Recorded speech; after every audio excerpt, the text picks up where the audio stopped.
So আমি হচ্ছে মাত্র একটা ভিডিও দেখলাম। সো ভিডিওটাতে একটা লোক একটা পাহাড় কিনতে চাইতেছে, বলতেছে যে আমি একটা পাহাড় কিনতে চাই, কিন্তু পাহাড় কে বেচে আমি জানি না।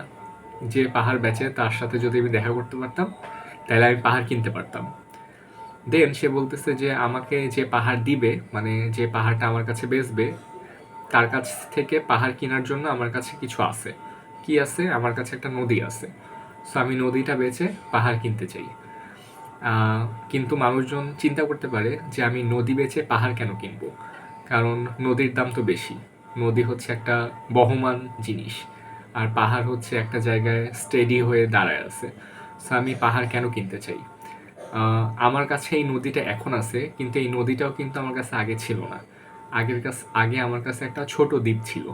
ওই দ্বীপটা বেচে আমি এই নদীটা কিনছি। যে দ্বীপটা আমার কাছে ছিল, ওই দ্বীপটা খুবই সুন্দর ছিল। সেখানে অনেক পাখি ছিল, অনেক কালারের প্রজাপতি উড়ে বেড়াইতো। দ্বীপটা আমার কাছে খুব ভাল লাগতো। কিন্তু আমি যখন বড় হইলাম তখন দ্বীপটা আমার কাছে ছোট মনে হইতো। তখন আমার কাছে মনে হইলো যে আমার আমার আরও বড় কিছু দরকার। তখন আমি আমার দ্বীপটা বিক্রি করে নদীটা কিনলাম। আমার বন্ধু যারা ছিল তারা সবাই আমাকে অনেক বাহাবা দিতে লাগলো যে তুই ছোট একটা নদী বিক্রি করে এত বড় একটা নদী কিনছিস, সরি, ছোট একটা দ্বীপ বিক্রি করে এত বড় একটা নদী কিনছিস, তুই তো অনেক জিতছিস। সো ওইটা শুনে আমার অনেক ভালো লাগতো, আমি অনেক ভালো ফিল করতাম। কিন্তু এখন আমি এই নদীটা আর চাই না। আমি চাই আমার এই নদীটা বিক্রি করে দিয়ে একটা পাহাড় কিনবো, কিন্তু পাহাড় কে বেচে আমি জানি না। সো এটা ছিল ভিডিওটার মেইন থিম। সো প্রথমবার যখন আমি দেখছি আমার কাছে মনে হয়েছে আচ্ছা ঠিক আছে। সেকেন্ড বার আমি আরেকবার দেখছি, তখন মনে হয়েছে যে ভিডিওটার মধ্যে আরেকটু কিছু আছে, কিছু মিনিং আছে, যেটা আমি ফুললি বুঝতে পারতেছি না। আমার চেয়েও যারা বুদ্ধি বেশি তারা হয়তো bye bye this time video decode করে ফেলছে। সো আমি কমেন্ট সেকশনে গেলাম, গিয়ে হচ্ছে দেখলাম মানুষজনের comment, and I was right. মানুষজন হচ্ছে এটা ডিকোড করে যেটা বের করছে সেটা হচ্ছে ছোট ছোট যে দ্বীপটার কথা বলা হয়েছে, ওই দ্বীপটা হচ্ছে আমাদের একেবারে শৈশব, যেটা হচ্ছে আমাদের কাছে অনেক কালারফুল ছিল। আমরা হচ্ছে অনেক বেশি মজা করতাম, আনন্দ করতাম। বাট ওই যখন বড় হইতে থাকলাম তখন হচ্ছে আমাদের অনেক কিছু করতে হইলো, অনেক রেসপন্সিবিলিটি আসলো, অ্যান্ড আমাদের হচ্ছে একটা র্যাট রেস টাইপ জিনিসপাতিতে আমরা ঢুকে গেলাম। সো তখন হচ্ছে আমাদের দ্বীপটাকে টাইম দেওয়ার আর সময় নাই, আমাদের এখন একটা ফ্লোয়িং স্টেটে থাকতে হবে।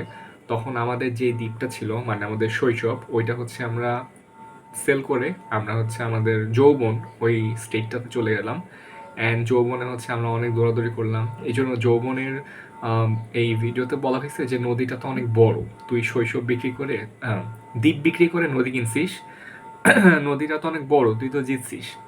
মানে শৈশবের টাইমটা অ্যাকচুয়ালি খুবই কম থাকে, চোখ দেখতে না দেখতেই শেষ হয়ে যায়। কিন্তু দ্বীপ, নদী যেটা, সেটার টাইম অ্যাকচুয়ালি অনেক বড়, যৌবন যেটা সেটা ভালোই বড়। অ্যান্ড এই পুরা টাইমটাই হইতেছে আমরা এক জায়গা থেকে আরেক জায়গা, আরেক জায়গা থেকে আরেক জায়গায় যাচ্ছি।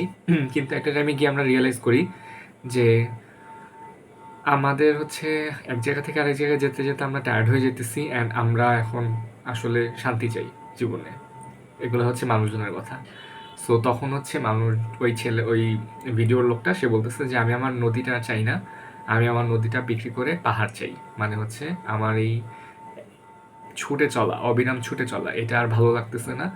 আমি একটা জায়গায় স্থির হয়ে দাঁড়ায় থাকতে চাই, শান্তি চাই। বাট পাহাড় কে সেল করে আমি জানি না। সো ভিডিওটার কথাটা আমার কাছে ভালো লাগছে। যেসব জিনিসপাতি আমার কাছে ভালো লাগে ওগুলো পরে হচ্ছে আর আমি খুঁজে পাই না। বাট আমার ভিডিওটা অ্যাটলিস্ট আমার কাছে থাকবে। সো ভিডিওটার টাইটেল কে দেওয়া যায়? পাহাড় না, নদী বেচে পাহাড় কিনবো, বা এই টাইপ কিছু একটা। নদী বেচে পাহাড় কিনতে চাই, মেবি।